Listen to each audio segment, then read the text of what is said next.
Great to be here for another episode of GSD Presents Silicon Valley AI and Tech. And it was with great pleasure today that I have two incredible guests. My first guest is Irakli Beridze, originally from Georgia. He is the head of the Center for AI and Robotics for the United Nations, working out of The Hague. And he's got some incredible insights. He's a lawyer. He went to Concord University in the U.S.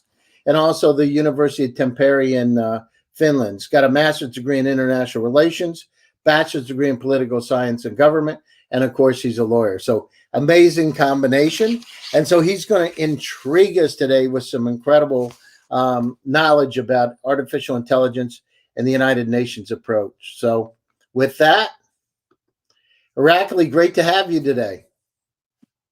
It's great to be with you, Gary. Thank you very much for inviting. Yeah, no, it's fantastic. Now, I get a question. How do you go from Georgia to the head of the Center for Artificial Intelligence from the UN? I mean, that's not like the easiest journey. How did you do it? And there were a lot of other obstacles in between as well. So climbing the mountain of that journey, you got a wide background. How did you do it? Going from law and then, moving into artificial intelligence. How did that happen? Look, it's like, you trying new things, you do other things which interests you.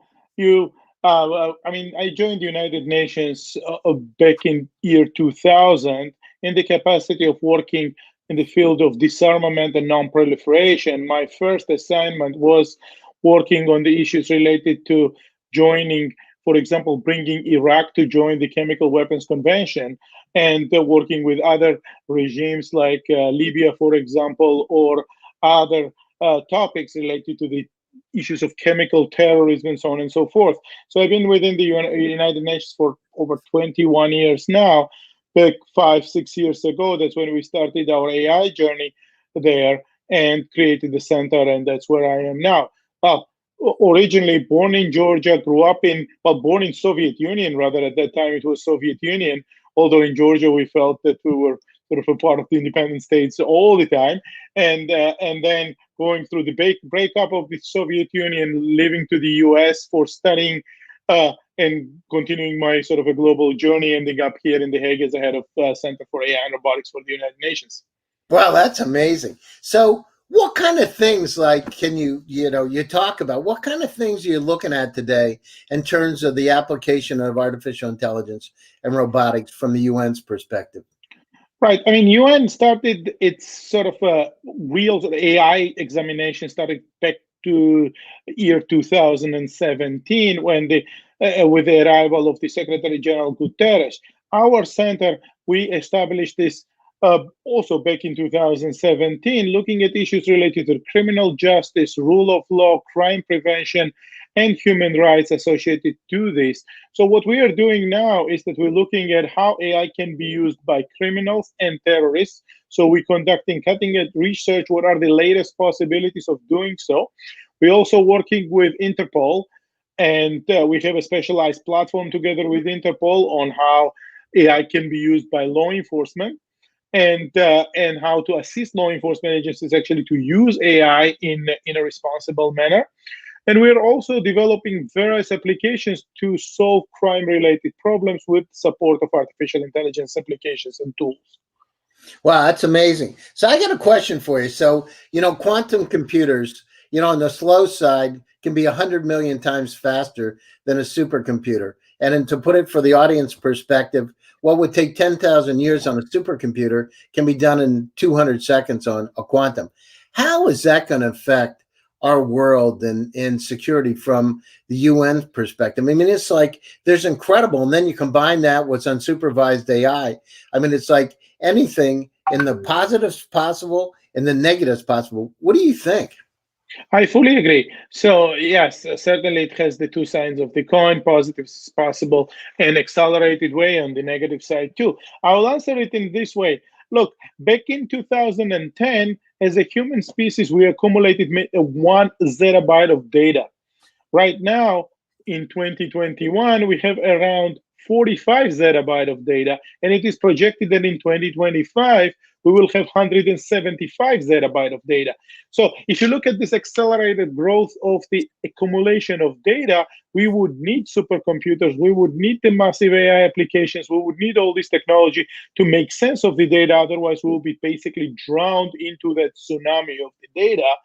Like the same thing with the law enforcement. When we discuss with police organizations, with agencies, not a single agency or combination of human beings will be able to interpret so much data which is available for them to solve crime related problems, especially in a modern era, especially in the future where a lot of it will be done digitally. So therefore, we would need that type of computational power to make sense of it for good, to solve problems which we never thought were possible, and at the same time to stay afloat, stay ahead of the curve of the bad guys who are definitely going to employ sophisticated technology to actually gain their advantage as well.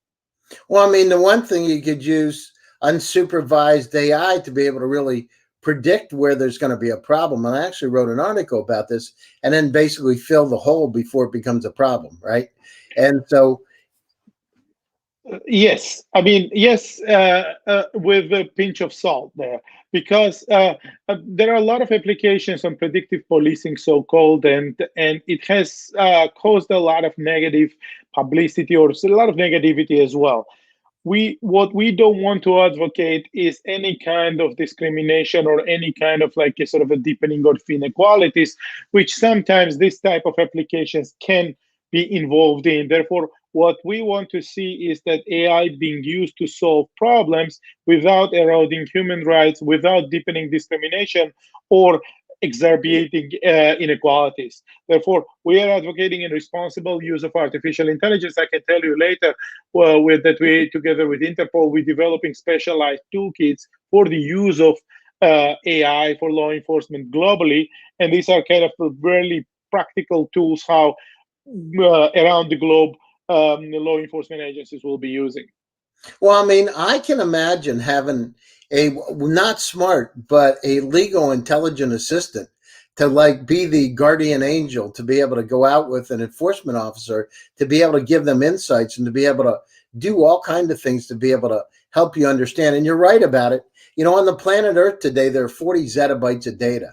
And for the audience out there, if we look at the data, if we took CDs and stacked them one on top of another, it would go 29 times back and forth to the moon today, growing at about 68% per year. So we're in a stage of, you know, what Alvin Toffler called many years ago, infobesity. And yes, I fully agree. I can't agree with you more. And what is really amazing is that 40 zettabyte of data, what we have right now, 10 years ago we had only one, and in 5 years down the road, it is projected we're going to have 175. So we are going into some sort of a absolute kind of a tsunami of data, or however you want to describe it, but something that we would need all kind of intelligent tools and massive computational powers to interpret such a data, make sense of it, and make smart decisions, responsible decisions for better of our humanities. Well, how's it going to look? So, what's the UN going to look like in 5 years and 10 years from now in terms of enforcement? Because you're right, the bad guys can get really bad now. Because it would, I had a 4-star admiral on my show a few weeks ago. And one of the things he told me is, you know, the next war would be just flipping a switch, right? I mean, literally. I don't know what the next war will look like, and I don't want to see it certainly. But what I definitely know is that countries are accelerating their investments in technology, AI, and other related technologies. Countries are adopting national strategies to invest massively in this field. And certainly, countries are going to employ some of these technologies for their defense purposes or other purposes as well, and for the security reasons within their borders or beyond. Therefore, what we are doing, what we're trying to help countries in, is to understand how to use this responsibly, how to employ specialized tools to solve crime-related problems. So we have a massive applications, for example, on online child abuse to trafficking or other things, that how to support law enforcement in finding that type of solutions to make our lives safer and more secure, especially in the world where it is becoming increasingly complicated because of the massive digitalization, acceleration, and and all these processes which is happening sort of on an exponential scale. What about this thing? We talk about profiling and we talk about facial recognition and those kind of things. On one side, there are countries that employ them widely, right? On the Yeah. other side, and just from my own perspective, imagine a situation where you could have it in retail stores, and you could find kids that are been abducted, find kids that are runaways, to be able to help, and kids that are endangered. At the same time, we talk about the negative side of it, but there are positive sides of this incredible technology that's out there to make our lives better. What do you think about that, Irakli? I fully agree with you.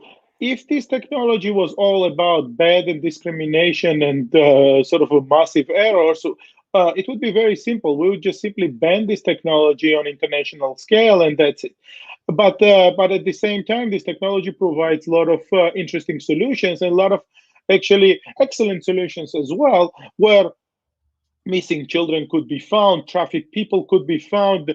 There could be many other applications in the commercial or public sphere. Therefore, what is really necessary to do is to ensure to maximize benefit of it and minimize the risk. Easy saying, difficult to do, obviously. So what we are doing from our center side is that we partnered with World Economic Forum, with Interpol, and with some specific agencies, like in this case, Police of the Netherlands, and we are developing a policy framework where we are sort of understanding the limits of the face recognition, creating a responsible mechanism how to employ such tool to actually draw the benefits of it, but without associated risks. So right now we are in a pilot phase doing this in the Netherlands, and project is going to end sometimes by summer, where we will have a functional policy toolkit which will help countries, and in this case the Dutch police, but then the others, it will be scalable, to use this technology responsibly.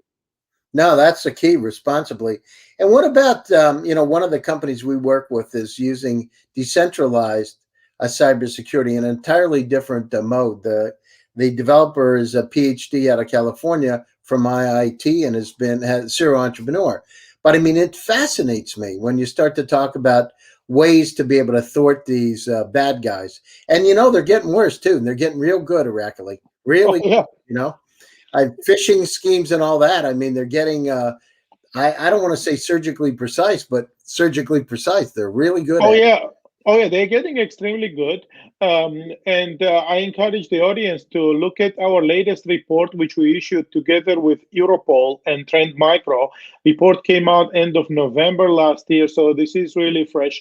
And it's a 80-something page report which describes the latest possibilities how criminals can use or abuse artificial intelligence related technologies. It describes all kind of scenarios where it how it could be done, and some of it is pretty scary. What we are also doing is that in couple of weeks' time, actually, we're going to issue a latest report on the use of AI or possibilities of using AI by terrorists, and this is a joint work together with the United Nations Office of Counterterrorism, and that's on the terrorist side, how terrorists can employ this technology, and there are many different possibilities as well.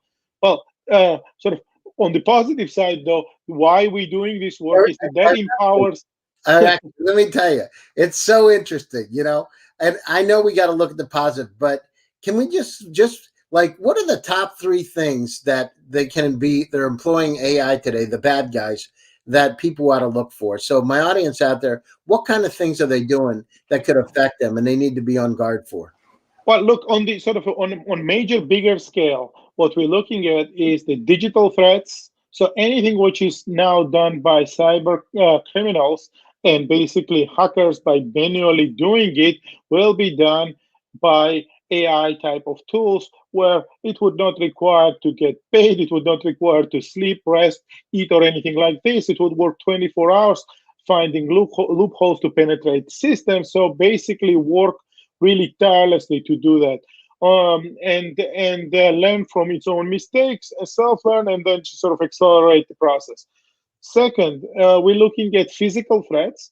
And on the physical threats, we're talking about combination of sort of common robotics with artificial intelligence tools. So you take, let's say, a drone, put a face recognition technology to it, and give a task to find my face and assassinate, and it will potentially fly around. Okay, hopefully it will run out of battery, but if not, and recognizes my face, it will have to execute its task, which will be very dangerous. And the third one, we're looking at sort of a wide-scale political threats, where, for example, things like deep fakes, which are becoming more and more sophisticated and more available, will be used to disrupt political processes, elections, or many other things. And then your imagination can go really wild. Even now, free applications available on App Store or other tools where you can make a pretty accurate deep fakes. Most of it are used now for recreational purposes, just for simple fun. But if you put two things together, put some more data there, some fantasy and sophistication, you can actually do quite a lot of damage there. That's amazing. And what about these things with these little drones that are like the size of bees? Is this real? Because I hear that they have the little tiny drones that can go out, and they have some of them have some type of facial recognition. They do it in night flocks, but they go together, swarms, right? Swarms. Is that true?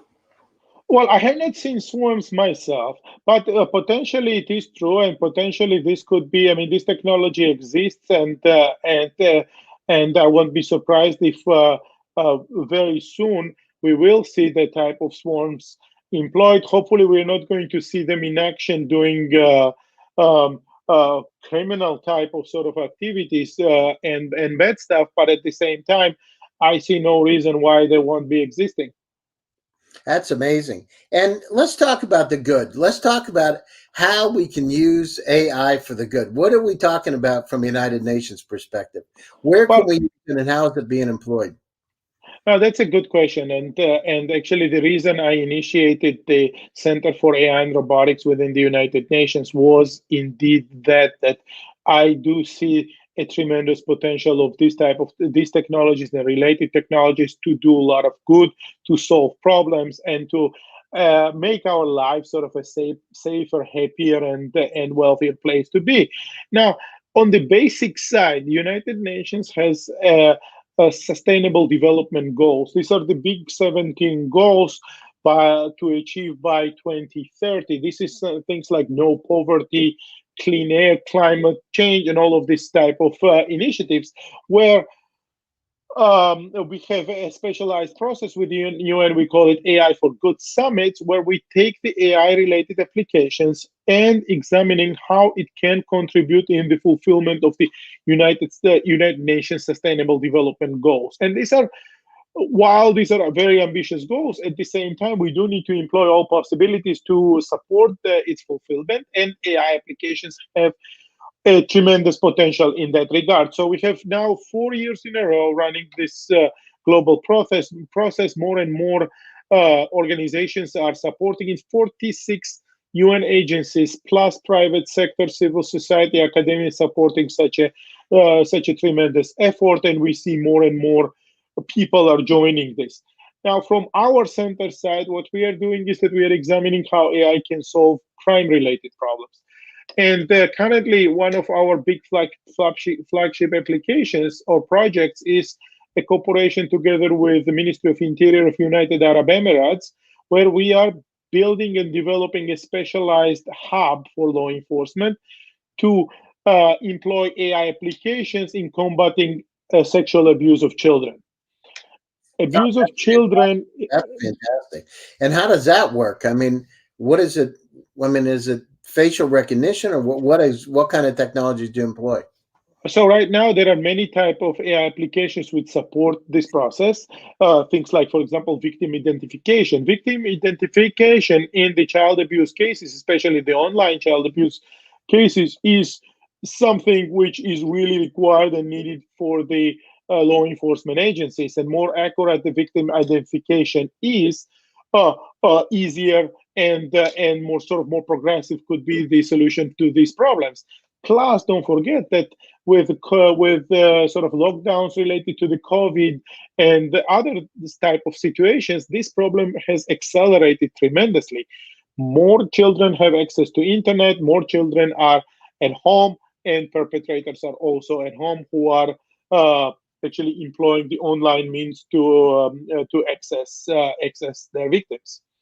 Oh, that's So, amazing. So they're accessing the victims while they're home. And what are they trying to lure them to do things, or what happens? yeah. So basically, they are trying to lure them into all kind of different actions, and there are um, many specialized rooms existing on the normal web or in the dark web and in other places as well. Therefore, uh, plus what creates the problem really hard is that law enforcement agencies don't have most of the time, or in most cases, enough resources to actually fight this excessive amount of data. Sometimes they do actually acquire the data they while they conducting investigations, but what they need to do is decipher the data, analyze it, and make quick decisions. That's when the AI applications come extremely handy. Not only handy, but I would say that in 2 3 years down the road, without employing such applications, it would be absolutely impossible to find any kind of solutions in crime related world. That's amazing. And what is the dark web? I hear about it. I have no idea what it is. What is it? You can I don't really want to know how to get there. What is it? so basically it's a special application. I'm sorry, somebody was calling me here. So it's a special place in the internet where basically normally you cannot go. People cannot have access. You need specialized access codes to enter there, and then whole new world opens up where you have um, all kind of illegal things happening. Basically, you can buy drugs, you can buy weapons, you can access rooms where child abuse cases are happening, or many other situations like this.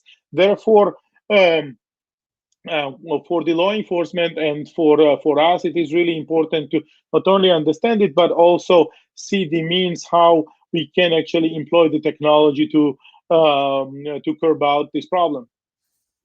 Interesting. It's and then what about AI and be able to go after the folks on the dark web? I mean, that seems like the place to train it, right? To be able to go down through and get in there and sort the problems out.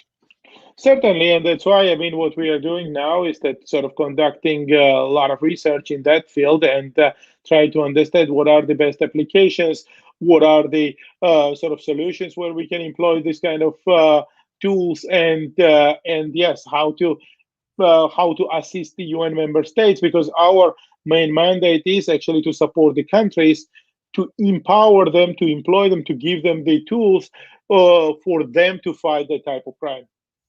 This world, we have a lot of challenges today. Global warming. I mean, some countries admit it, some countries don't.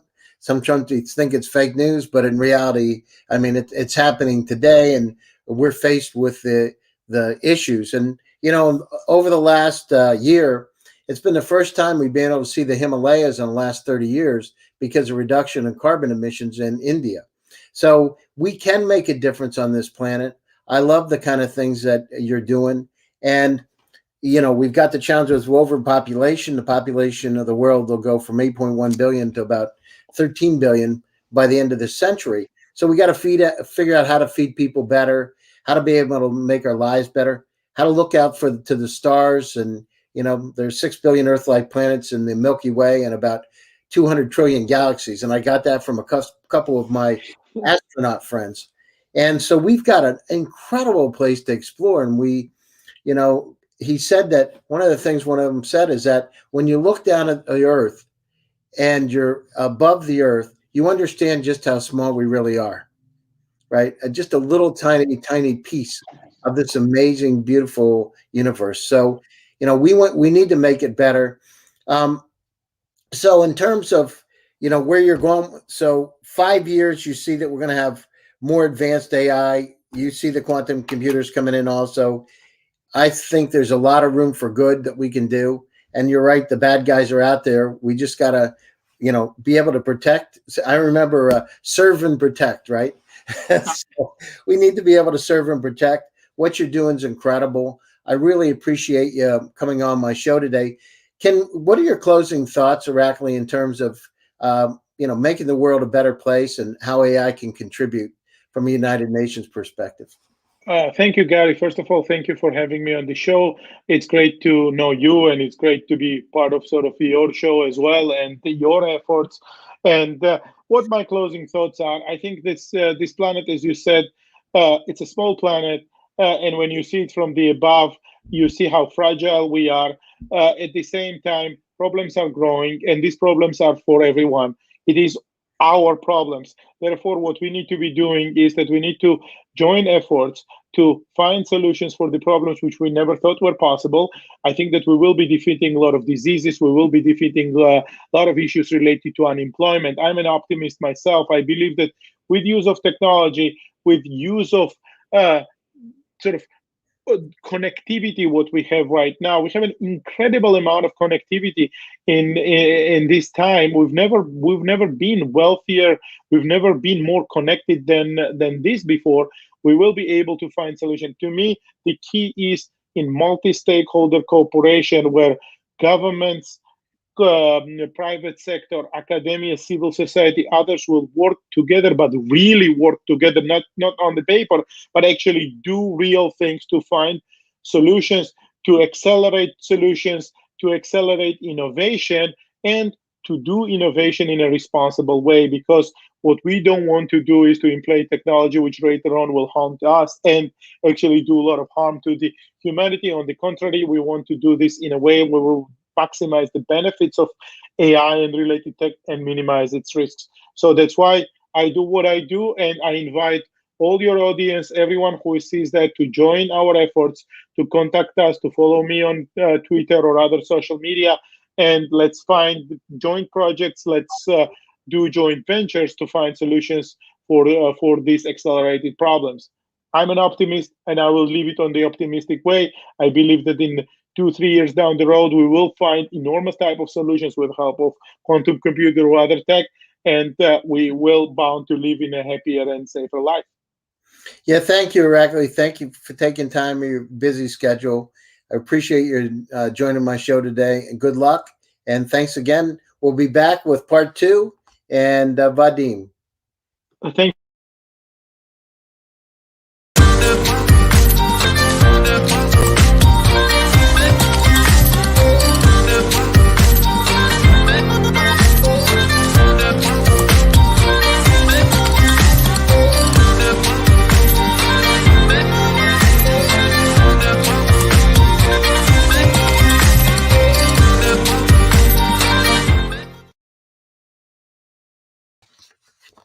I'm back for part 2. Great to be here again. So with that, I'd like to introduce Vadim Slavin. Vadim is the director of Global ID, a verification platform, has an incredible amount of experience, everything from Lockheed Martin to global marketing conferences. I first met Vadim at Startup Monthly, so it's with great pleasure that I introduce Vadim. Vadim, great to have you here today. Gary, hi, good to be here. Yeah. So I got a question for you. How do you go from the Ukraine to Brown University to Lockheed Martin to Global ID? What is that journey like? A lot of sweat, tears, and a lot of practice. Well, I'm a refugee, actually out of Ukraine. And I had a great opportunity to just end up in a place where folks really showed me the way. I had a great experience enjoying the mentorship of my teachers that really pointed me in the right direction. And so Brown University was the right choice for me at the time. Pursued different passions. The liberal education of that university really enabled me to pursue an incredible amount of different courses and different concentrations. And so what I settled on was physics and computer science. And I actually started with astronomy and astrophysics. So that's what my ambitions were when I entered Brown University. And of course, I left that with thinking that computer science was going to be the future and the most for me. Eventually, Silicon Valley pool was stronger than I could bear, and I ended up here. I ended up working for a space systems company, which was my dream from the very beginning. In Soviet Union, there's a joke that kids either dream to be cosmonauts or ballerinas. I hope that's no longer the case, but certainly becoming cosmonaut was out of reach for me at the time, but working in the space systems apparently was not. So I enjoyed working at Lockheed Martin in the modeling, simulation, information sciences department, working on some of the technology that I hope actually made its way to Mars these days with the new rover out there. But again, the pull of Silicon Valley lured me out, left Lockheed Martin kind of at a very interesting time, both in the history of Lockheed Martin and in the history of Silicon Valley. Started up a couple of things with my partners. Like you mentioned, we have a conference. We had another conference where you and I met, actually, overseas. I think you were even a mentor at one of our events, or even more. Monthly Ventures is the venture fund, and eventually my path led me to identity. I joined Greg Kidd at Global ID, and I've been here for some 3.5 years. Oh, that's great. And so what, so what did you do at Lockheed, by the way? What was your, I know you have a degree in math and physics and then computer science, right? But you've actually got, do you have 3 degrees from, 3 degrees? It's complicated. It's math physics is one, computer science is another. Then there was a master's in computer science. But you know what? 20 years out from Brown, none of this really matters. It's all about the experience.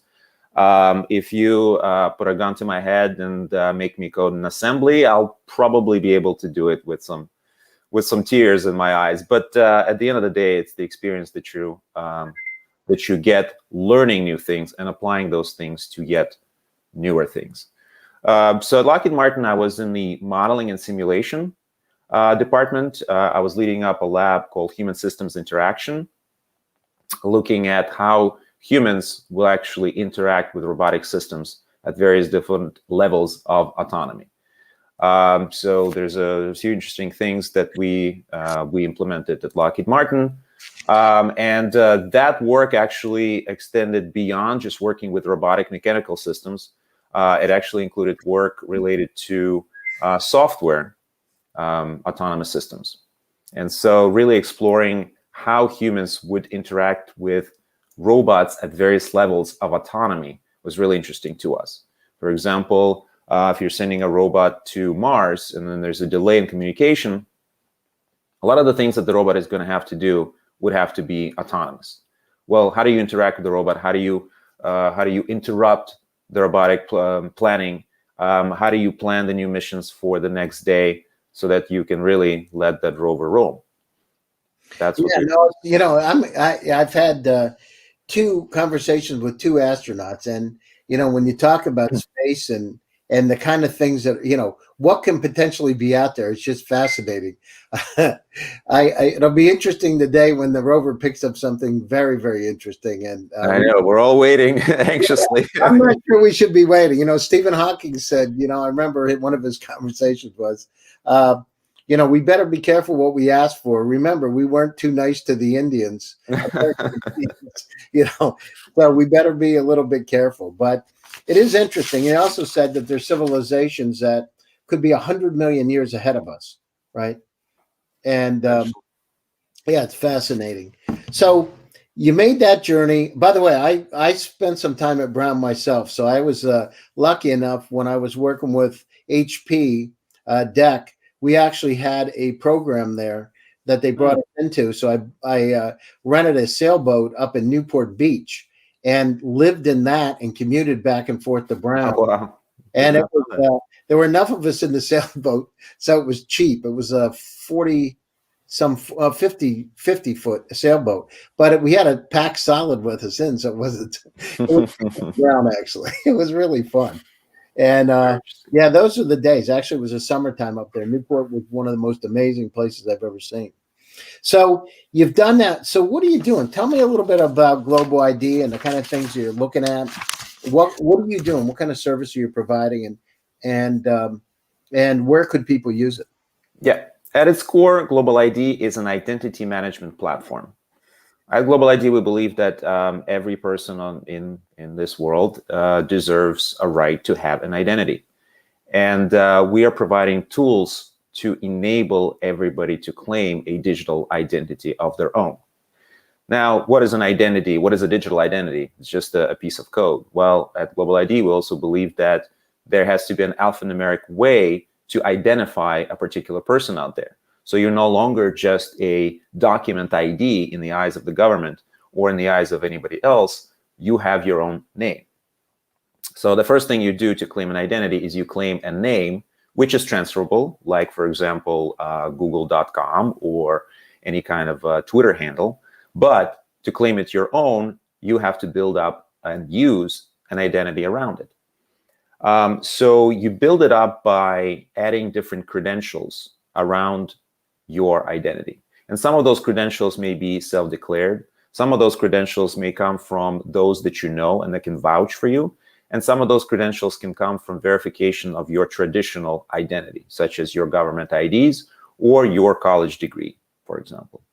So what you can do with that is actually a lot. Perhaps not today, but in the very near future. If you can share your digital credentials, that opens up a tremendous amount of different services out there that are available to you at moment's notice. What happens today? The traditional form of identity verification is every single time you want to participate in a service of another company, you have to prove yourself who you are. And all of those different identity silos are completely segregated. Well, it wouldn't be nice to have to do that only once. Keep your identity, the identity that is available only to you. And by the way, we believe in self-sovereign identity, where the user is in charge of their own credentials and who they get to share it with. And then every single time you want to join a new service, you simply offer that credential already owned by you. So the verification is instant and you get access to whatever service you're looking for. That is what Global ID enables. My particular role in that organization is I'm heading up the verifications platform, which invites different agencies that offer verification services today, traditional verification services. And we help them transition over to the self-sovereign identity world, where their verifications result in transferable credentials owned by users on their mobile devices and nowhere else. Transferable identities that are owned by the users. And so how does that, wasn't that really opening up for hackers coming in and stealing your identity even easier, more easily than they do today? No. Actually, Global ID is building an architecture where something like that is not impossible, and that's okay. And I can talk about that later, but really, really hard. Because it's not about any one particular verification, any one particular credential. It's really a lot of different credentials that make you you and make you unique and make it very, very hard for somebody else to take over your identity. If you think about it today, our identity is protected by something that you know, such as your password, or something that you have that is reproducible, such as a digital version of your, which is really an image of your passport that you get to share with everybody. And I can almost guarantee that the audience that's listening to us today, their information is out there on the dark net that you guys were discussing earlier.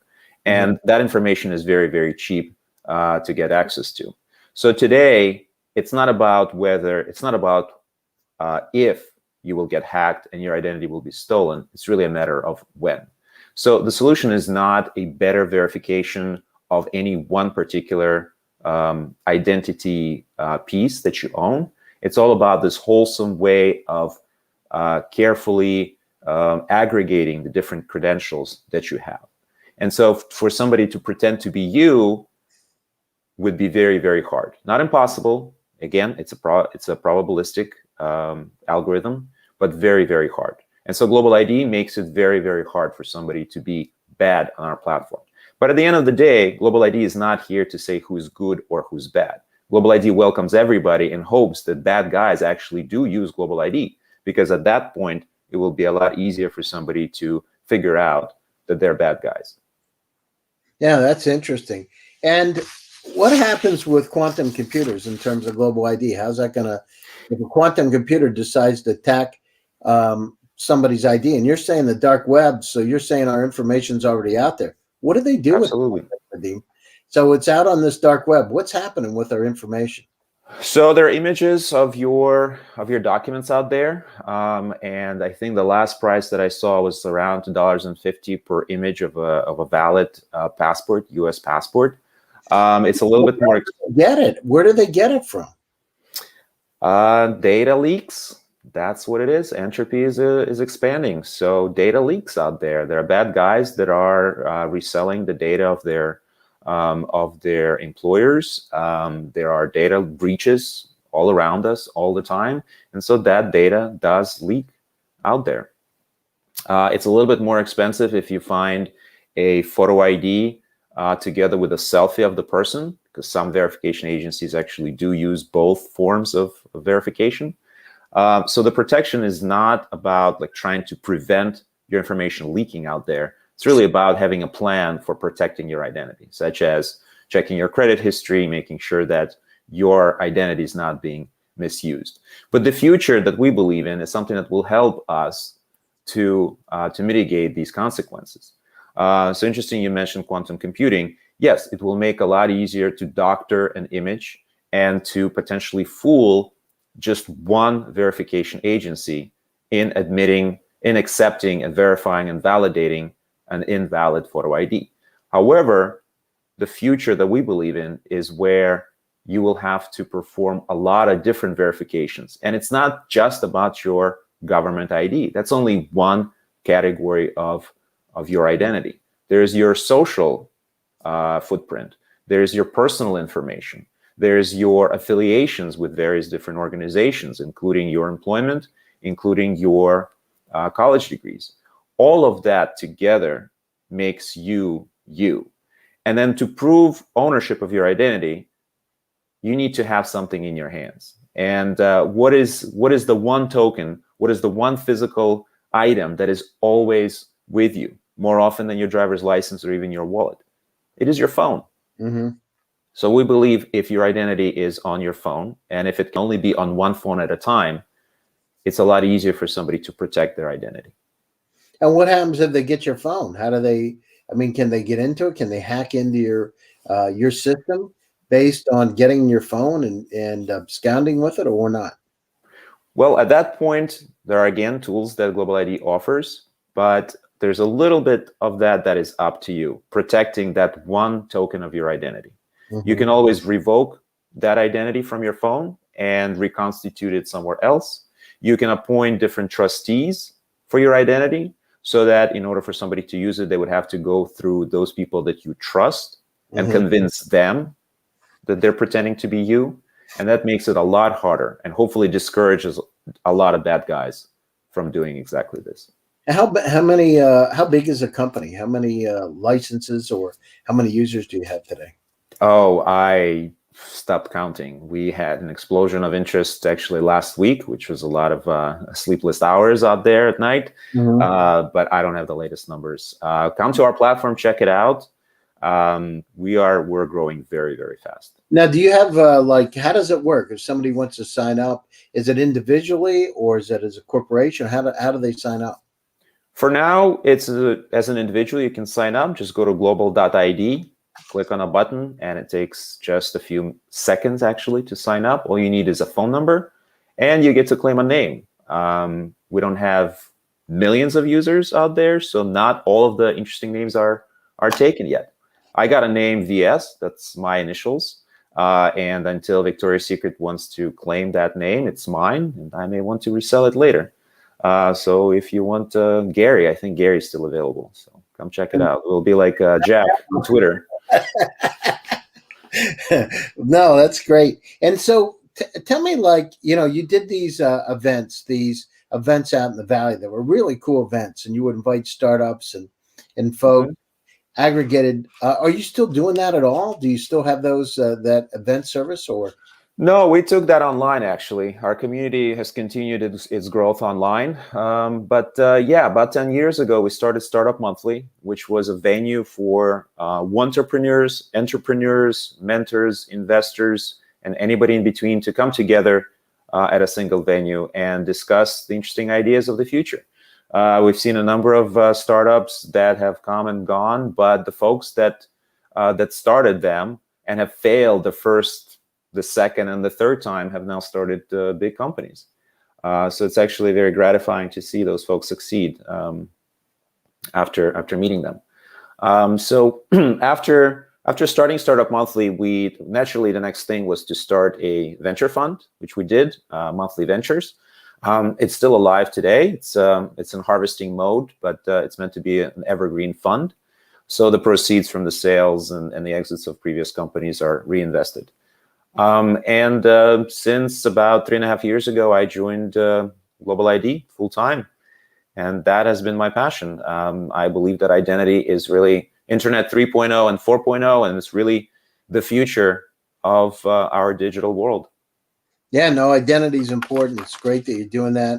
I love the parties that you used to have. It was great, and hopefully, I don't know what's going to happen with the Valley in the near term, but if it's anything like Florida, where I've been holed up for the last year, people want to get out and they want to start meeting again. So as we see these vaccines starting to kick in here, we start to see a lot more activity, people getting together, et cetera.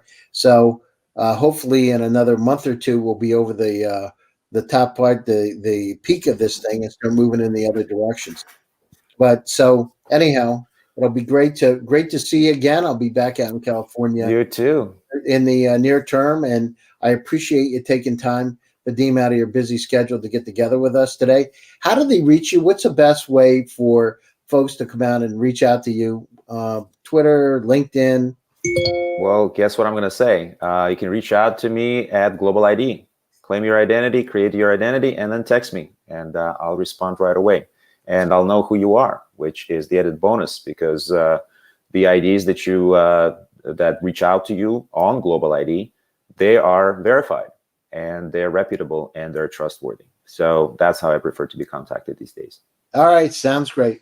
Well, thanks again for taking that time out of your busy schedule, and Thanks, Gary. In the near term, and good luck and stay safe, my friend. Thank you. You're the same. Bye, Gary.